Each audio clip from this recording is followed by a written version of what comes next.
Patriots. Foils.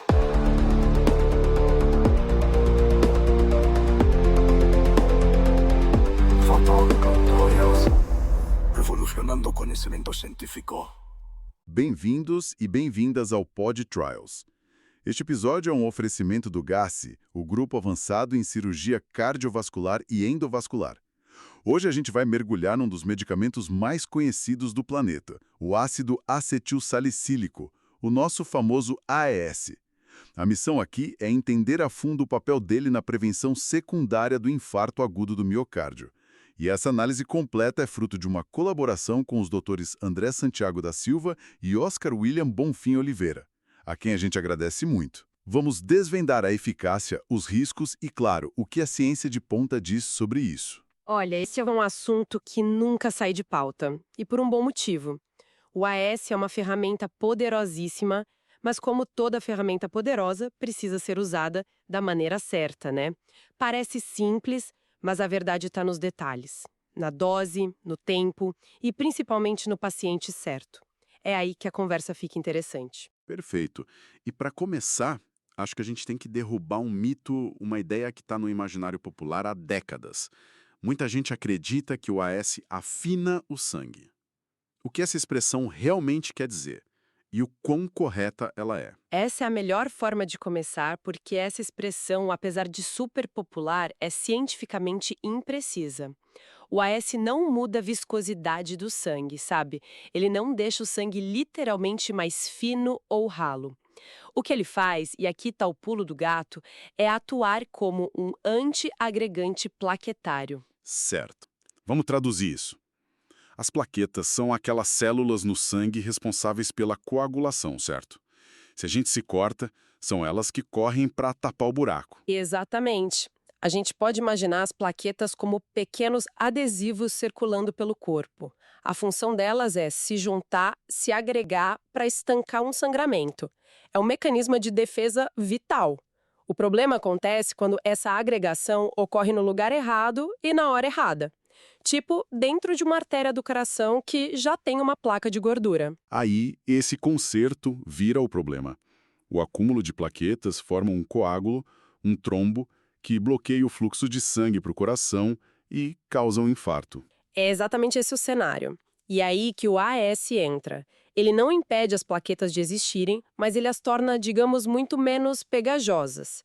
Ele age inibindo de forma irreversível uma enzima chamada ciclooxigenase 1, ou COX-1. Que é basicamente a fábrica de uma substância super pegajosa chamada tromboxano A2, que funciona como um megafone, né? Chamando outras plaquetas para se juntarem à festa. Perfeita analogia. Ao desligar essa fábrica, o AS essencialmente desliga o megafone. As plaquetas perdem grande parte da sua capacidade de se aglomerar e formar aquele trombo perigoso. Então, não é que o sangue está fino, é que as peças que formam o coágulo estão com a cola desligada, entende? O mecanismo é elegante, mas a prova real está nos grandes números, na prática clínica. Quando a gente olha para os estudos que juntam centenas de milhares de pessoas, esse efeito se sustenta. Qual é a dimensão real do benefício? A base de evidências é o que a gente chama de robusta. É algo construído ao longo de décadas. Para ter uma ideia, uma meta-análise bem recente publicada na revista Quirals juntou dados de 14 estudos, com um universo de quase 328 mil pacientes. E chegou a um número muito claro. E qual foi o veredito? O uso do AS na prevenção secundária, ou seja, em quem já teve um infarto, demonstrou uma redução de 19% nos eventos cardiovasculares recorrentes. Isso inclui novo infarto, AVC ou morte por causa cardiovascular. E 19%, quase um quinto, pode não parecer um número explosivo à primeira vista, mas quando a gente pensa em milhões de pessoas que já infartaram no mundo, o impacto em saúde pública é gigantesco. Estamos falando de centenas de milhares de eventos prevenidos todo ano. É um impacto massivo. E o mais importante é a consistência desse achado. Isso confirma o que já sabíamos de trabalhos históricos, como a colaboração dos Antithrombotic Trialists, a ATT Collaboration. A análise deles, que é um marco já, apontava uma redução na casa dos 25% em eventos vasculares graves. A ciência aqui é sólida. E essa consistência é o que transforma o AS num pilar, sabe? Uma terapia fundamental para quem sobrevive a um infarto. Ok, o benefício é inquestionável. Mas como você disse no início, todo esse poder depende de acertar na mão. Isso nos leva direto para a questão da dose. Vemos prescrições de 81 miligramas, 100 miligramas, no passado até doses bem maiores. Existe uma dose correta? Essa é a pergunta de $1 milhão na prática. E a resposta é sim, existe um consenso muito forte hoje. Primeiro, precisamos separar as coisas. Existe a dose de ataque, usada no momento agudo do infarto, que é mais alta, algo entre 160 e 325 miligramas.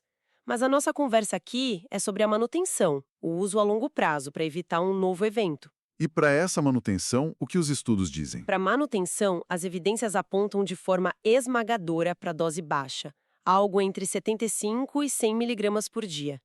Intuitivamente, a gente poderia pensar, bom, se o remédio é bom, mais remédio deve ser melhor, né?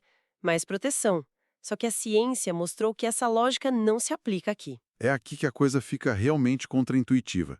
Temos um estudo gigante que botou essa ideia à prova, certo? O Adaptable. Exatamente. O Adaptable foi um ensaio clínico pragmático feito para simular a vida real, com mais de 15 mil pacientes. Ele comparou diretamente a dose de 81 miligramas com a de 325 miligramas. E a conclusão foi um divisor de águas.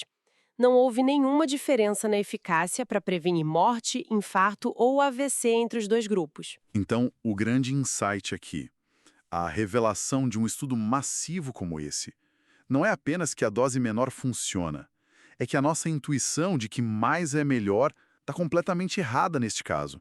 Você obtém todo o benefício com uma fração da dose e ativamente desvia do perigo. Efeito, esse é o ponto crucial, porque o estudo também mostrou que, enquanto o benefício era igual, o risco de sangramento, principalmente o gastrointestinal, era significativamente maior no grupo que usava a dose de 325 miligramas. O que é fascinante é a bioquímica por trás disso. A inibição máxima da produção de tromboxano, que é o efeito que a gente quer, já é alcançada com doses muito baixas. É um caso clássico de platô de efeito. Chega um ponto em que mais remédio não traz mais benefício. Só começa a gerar mais efeito colateral.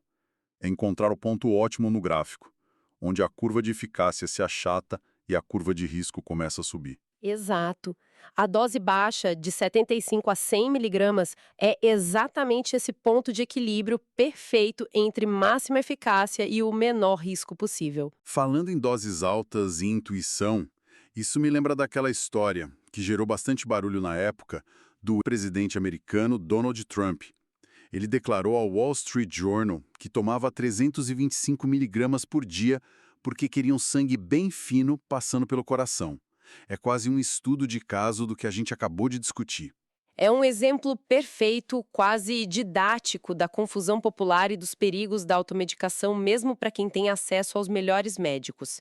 Primeiro, ele usa o mesmo mito que começamos desbancando, o de afinar o sangue. Como a gente viu, não é isso que o AS faz. O risco de infarto não vem de um sangue grosso, e sim de fatores como placas de colesterol, hipertensão, diabetes. E é perigoso porque uma figura pública desse calibre dizendo isso pode levar milhares de pessoas a fazerem o mesmo, achando que estão se cuidando melhor, quando na verdade estão apenas se colocando em risco. Do ponto de vista clínico, o que os cardiologistas apontaram na hora é que essa dose maior não trazia benefício nenhum na prevenção para ele, mas com certeza aumentava o risco de efeitos colaterais. Os gastrointestinais que a gente falou, mas em casos mais raros, até hemorragia cerebral.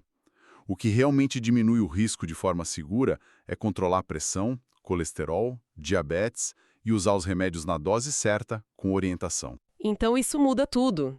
O cenário hoje não é mais AES para todo mundo que já infartou de forma automática, né? Não mesmo. A gente saiu da era do tamanho único para a era da medicina personalizada. O AS ainda é a base, mas o raciocínio hoje é pesar, para cada paciente, o risco de ter um novo evento isquêmico contra o risco dele ter um sangramento grave. E para fazer esse ajuste fino, quais são as outras ferramentas? Bom, aí entram outras classes de medicamentos. principalmente os inibidores do receptor P2Y12, como o clopidogrel, o ticagrelor. Eles também são antiagregantes, mas agem por um caminho diferente. São a primeira opção para quem não tolera o AS, por exemplo.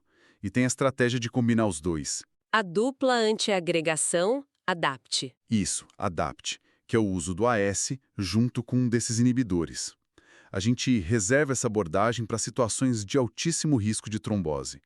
O principal exemplo é logo depois que o paciente coloca um stent. Ah, por causa do risco de formar um coágulo no stent, que é um corpo estranho, certo? Perfeito. Nesses casos, a ADAPT é muito superior ao AS sozinho para prevenir essa complicação. O porém, claro, é que o risco de sangramento com 2 remédios é bem maior. Por isso que o uso da ADAPT é por tempo limitado, tá? Geralmente de 6 a 12 meses. Depois, na maioria dos casos, o paciente volta a usar só um antiagregante. Fica claro que é um universo complexo e personalizado. Mas essa terapia antiplaquetária é só uma peça do quebra-cabeça, né? Como tudo isso se encaixa no cuidado completo de quem passou por uma cirurgia cardíaca, como uma ponte de safena? Ótima pergunta, porque ela nos leva ao conceito mais importante hoje para esses pacientes. É o tratamento medicamentoso otimizado, o TMO. O AS ou outro antiagregante é só um dos pilares. Para um cuidado completo, que realmente muda o futuro do paciente, a gente precisa de outros pilares essenciais. E quais seriam? Primeiro, as estatinas, para um controle super rigoroso do colesterol. Segundo, os beta-bloqueadores, que diminuem a carga de trabalho do coração. E terceiro, os inibidores da ECA ou os BRAs, que protegem o músculo cardíaco. E quando o paciente segue tudo isso, o TMO completo, qual o impacto real?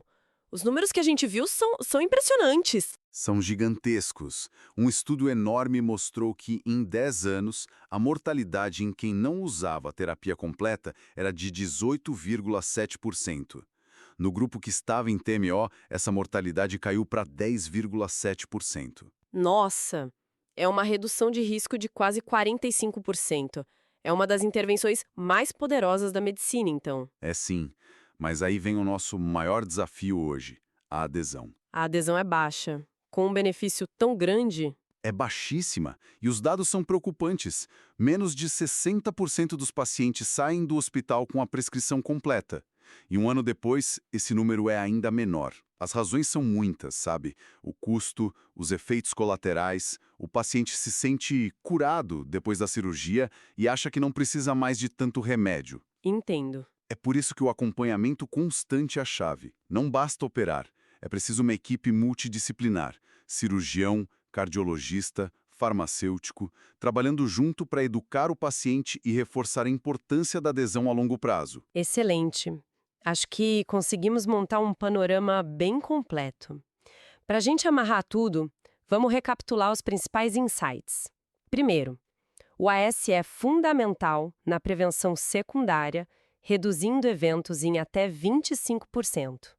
Segundo, e o mais contraintuitivo, a dose ideal é a baixa, de 75 a 100 miligramas, mas que isso aumenta o risco sem aumentar o benefício. Terceiro, o mito de afinar o sangue caiu. O AS é um antiagregante.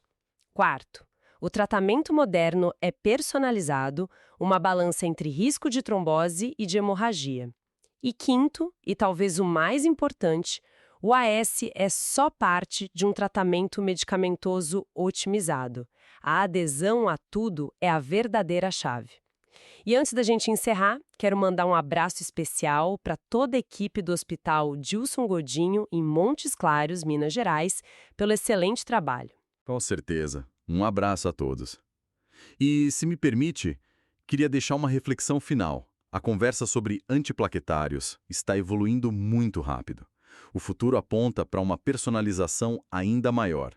Em breve, talvez a gente use testes genéticos para saber como cada um metaboliza o remédio ou testes de função plaquetária para medir a resposta. O objetivo vai ser criar uma estratégia única para cada paciente, maximizando a proteção e minimizando ao máximo os riscos. É a verdadeira terapia sob medida. Uma visão fascinante. Agradeço muito a quem nos acompanhou até aqui. Nosso agradecimento especial aos colaboradores Dr. André Santiago da Silva e Dr. Oscar William Bonfim Oliveira. E ao nosso patrocinador, o GASSE. Continuem estudando, questionando e buscando conhecimento de qualidade. Conhecimento Trials Conhecimento revolucionando o conhecimento científico.